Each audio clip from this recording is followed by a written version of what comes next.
A paz do Senhor a todos, estamos iniciando mais um culto.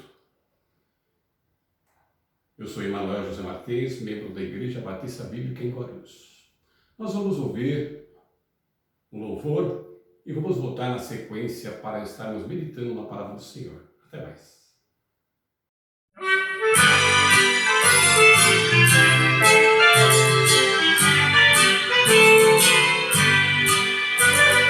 O estandarte desta igreja levantemos sem temor.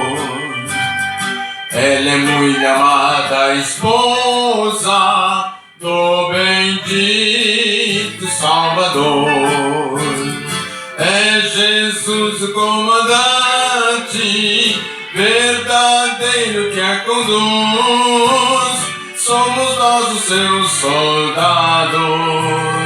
Nesta igreja de Jesus, resolutos avançar, trabalhando por Jesus, seu estandarte levantar, espalhando a sua luz.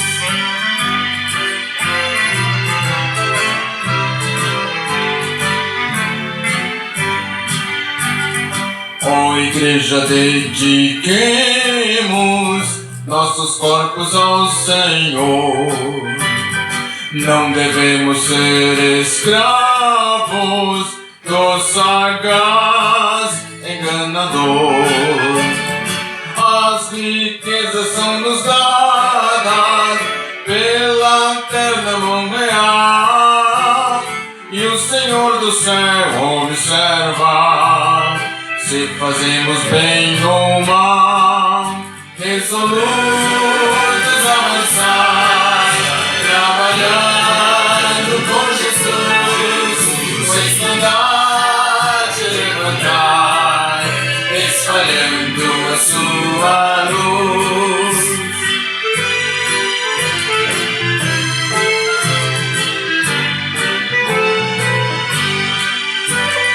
Graça e glória te pertencem, ó esposa do Senhor. Sê então instrumento de salvar o pecador, pois até os fins do mundo Cristo mesmo reinará, e o domínio do Evangelho toda a terra abrangerá. Resolutos avançar, trabalhando por Jesus, o estandarte levantar, espalhando a sua luz.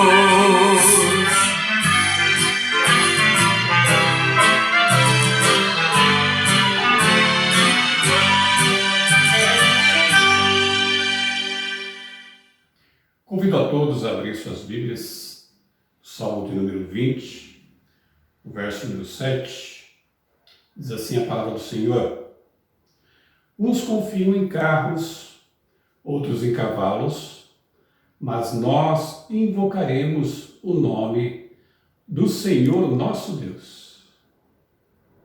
Vamos orar?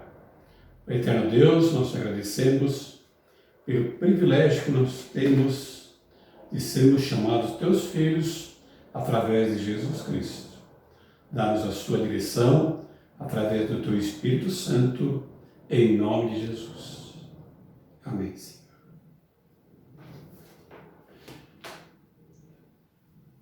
Nesse salmo, Davi liga as nossas atividades rotineiras, aquelas atividades habituais. Todas elas estão ligadas com Deus. Todas elas são importantes.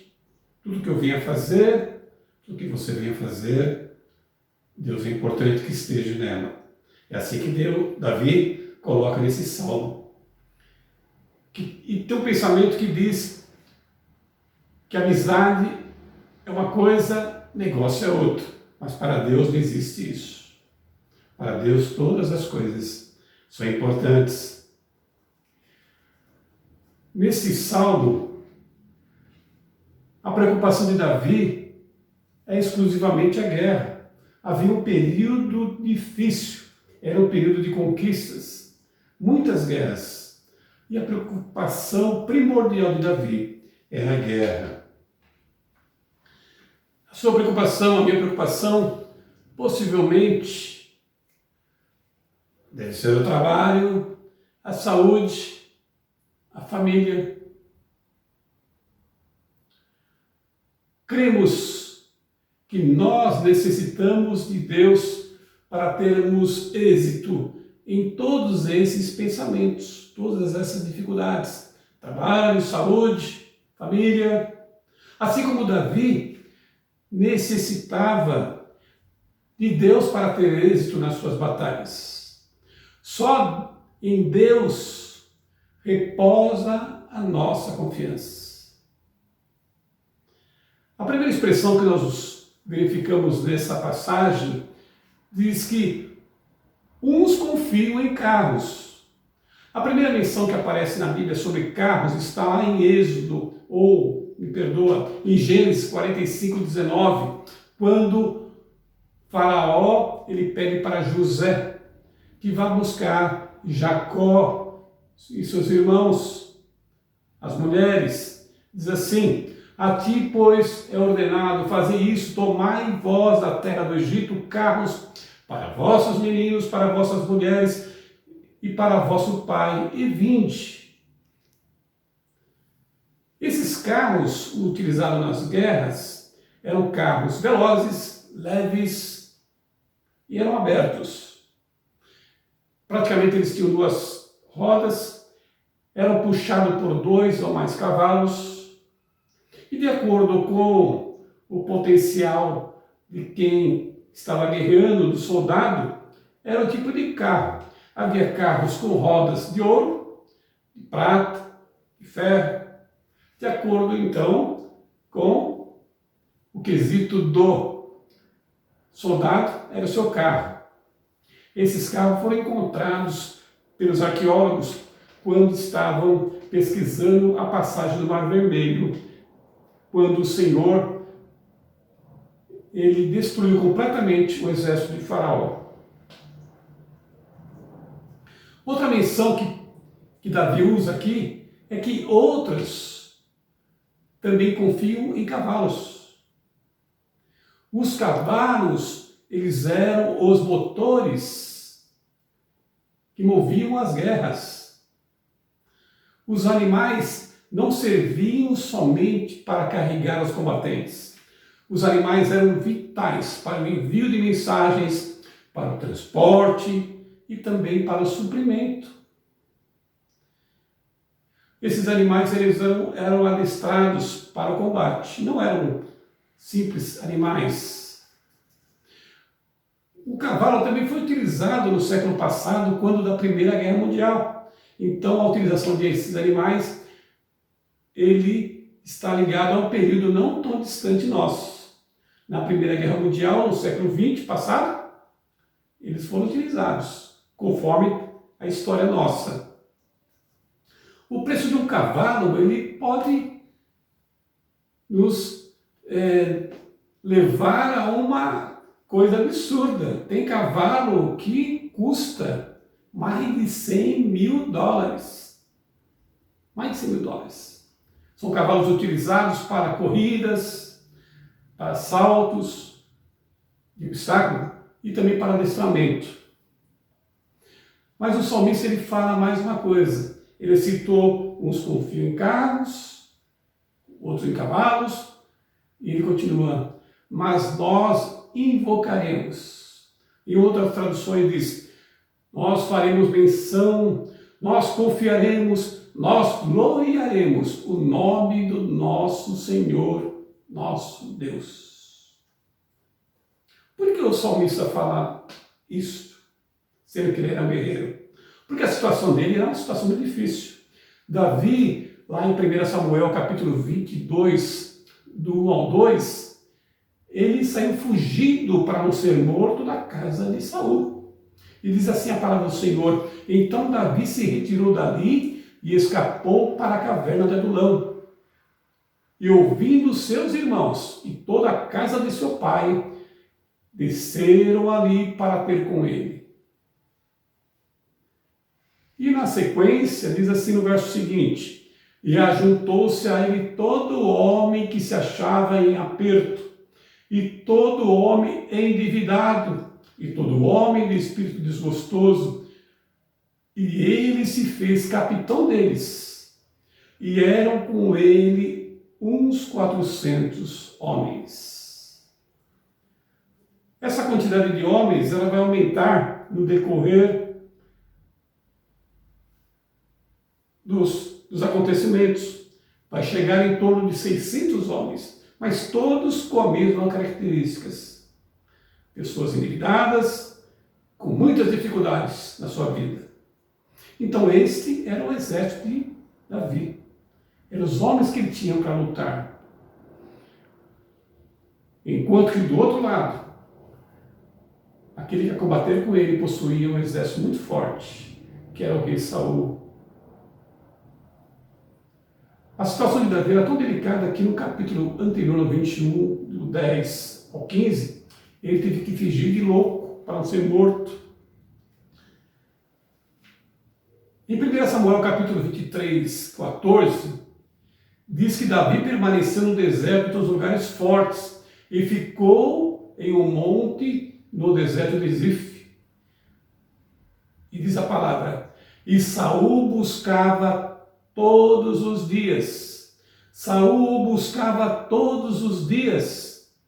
Porém, Deus não entregou na sua mão. Realmente, que livrava Davi, quem lhes dava vitória nas guerras, era realmente o Senhor Deus.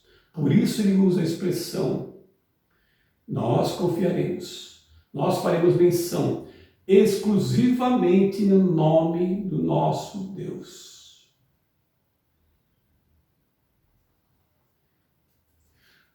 As declarações que Davi deixou para nós, elas são as mais puras confirmações da sua dependência total de Deus. Davi deixou registrado que as suas vitórias só foram alcançadas por providência exclusiva do Senhor Deus. Vamos a algumas? Salmo 27:1 diz assim: o Senhor é a fortaleza da minha vida. Ele é a sua fortaleza no dia da tribulação. Salmo 27:39. Em Salmo 46:1, o salmista diz: Deus é o nosso refúgio e fortaleza. Deus é o nosso refúgio e fortaleza. Ele repete isso no 144, verso 2. O Senhor é a minha rocha. Ele cita várias vezes em vários salmos. Davi vivia uma vida na dependência total do Senhor. Por isso, dessa expressão: uns confiam em carros, outros em cavalos. Mas nós faremos menção, confiaremos no nome do nosso Senhor Deus. Davi teve uma vida completa de vitórias, entendia que todas elas eram a depender do Senhor Deus. Mas ele não experimentou algo maravilhoso, que é conhecer o Messias. E o Senhor Jesus, quando começa o seu discipulado, em busca de pessoas, de homens para o seguir, ele clama, está registrado lá em Mateus capítulo 11, 28. Olha o chamado do Senhor às pessoas a seguirem. Vinde a mim todos os que estáis cansados e oprimidos, e eu vos aliviarei. O chamado do nosso Senhor Salvador Jesus Cristo. Quando ele cita as bem-aventuranças, também ele cita o tipo de pessoas para o qual ele veio trazer as suas boas novas. Lá em Mateus capítulo 5, no verso 3 a 10, quando ele cita as bem-aventuranças, ele diz assim: bem-aventurados os pobres de espírito, os que choram, os humildes, aqueles que têm fome e sede de justiça, os misericordiosos, os limpos de coração, os pacificadores, os perseguidos por causa da justiça. Todo tipo de pessoa, todo tipo de dificuldades ou benefícios, o Senhor Jesus chamava para si. Na sua maioria, os discípulos, os 12 discípulos, na sua maioria, eles vieram de Cafarnaum. Eles residiam na região de Cafarnaum. E Cafarnaum era uma região desprezada pela sociedade judaica. Aquela região estava localizada no centro do estado judaico e era conhecida como a Galileia dos gentios. E por isso, então, que a região ou o grupo judaico refinado que possuía recursos desprezava os moradores dessa região, que era uma população mais humilde. E essa foi a formação da maioria dos discípulos. A origem deles vieram de Cafarnaum. E a sua formação, a grande parte eram pescadores, cobradores de impostos, como o caso de Levi, mas na sua maioria, pessoas humildes, pessoas simples, mas quando foram desafiados, mostraram que vale a pena seguir o Senhor Jesus. Teve um momento difícil no ministério de Jesus, quando muitos discípulos que receberam grandes benefícios começaram a deixá-lo. E Jesus faz uma pergunta para aqueles 12 que ficaram, aqueles que foram escolhidos a dedos. Diz assim, em João capítulo 6, do 67 ao 68. Então disse Jesus aos 12, quereis vós também retirar-vos? E no 68 Pedro dá uma resposta maravilhosa. Respondeu-lhe, pois, Simão Pedro, Senhor, para quem iremos nós? Só tu tens as palavras da vida eterna. Só tu tens as palavras da vida eterna. Só tu tens as palavras da vida eterna. Só Jesus Cristo tem as palavras da vida eterna. Só Ele pode me levar aos céus. Só Ele pode te levar aos céus. Essa declaração que Pedro fez, uma declaração maravilhosa. Jesus, Ele é o único intercessor.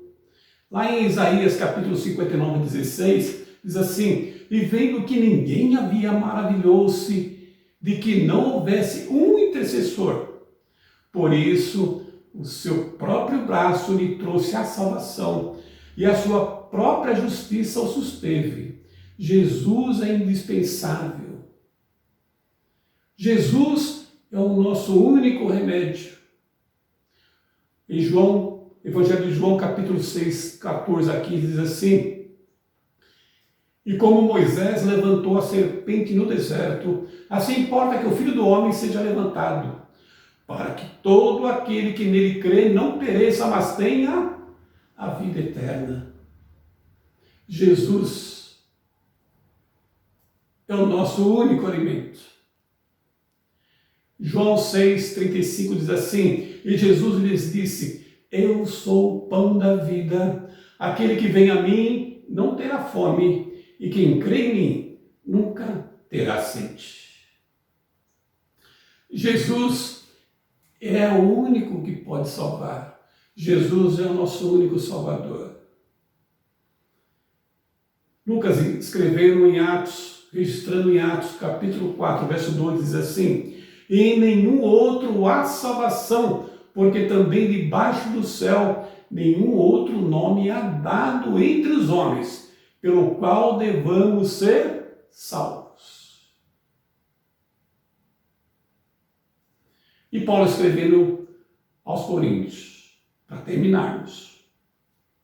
Paulo escrevendo 1 Coríntios capítulo 3, verso 11.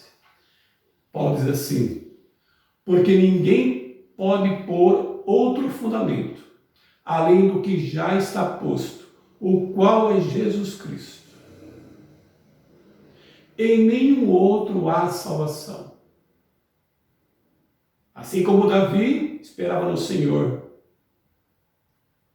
assim nós hoje esperemos confiadamente em Jesus Cristo. Ele é o nosso único, exclusivo e soberano Salvador. E seja qual for a situação, lembre-se, Cristo é sempre a solução. Vamos orar? Ó Deus, obrigado pela tua porção, porque o Senhor nos dá a tua companhia presente sempre, nos dias que vivemos, nas dificuldades, nos momentos de lazer, em todos eles sentimos que o Senhor está presente. Em nosso trabalho, em nosso estudo, na nossa família, rogamos a sua graça em nome de Jesus. Mais um pouquinho, vamos estar encerrando, vamos mais um louvor e na sequência estaremos encerrando. Bíblia Sagrada. Bíblia Sagrada, és a palavra de Deus, és o mapa da jornada dos que seguem para o céu. És a carta enviada que o atalaia tem na mão. És as velas da jangada dos que levam a salvação. Livro de amor, livro que nos dá prazer no Salvador, no Espírito e no saber. Livro bendito, só em ti pode habitar as palavras de amor que dos lábios do Senhor saio para em ti falar. Bíblia Sagrada, és um livro de fulgor, és a joia rejeitada pelo vituperador. És o livro para a senda contra o horror da corrupção. És o livro que nos manda, fala desta salvação. Além do véu, estás livro do Senhor, livro do céu, que transforma o pecador. Livro sagrado,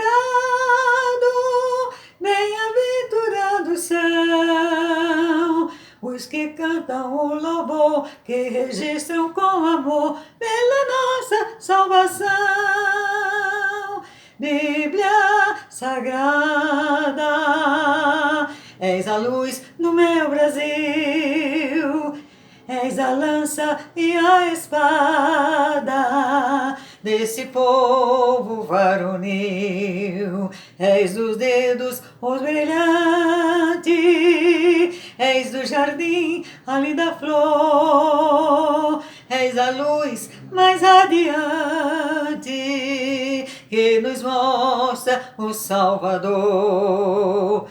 Tu vens de Deus, livro santo de Jesus, dos altos céus, revelas a nós a cruz. Livro que fala do poder do Salvador, livro que nos revelou como Deus a nós amou, és a voz do Redentor. Livro que nos revelou como Deus a nós amou, és a voz do Redentor.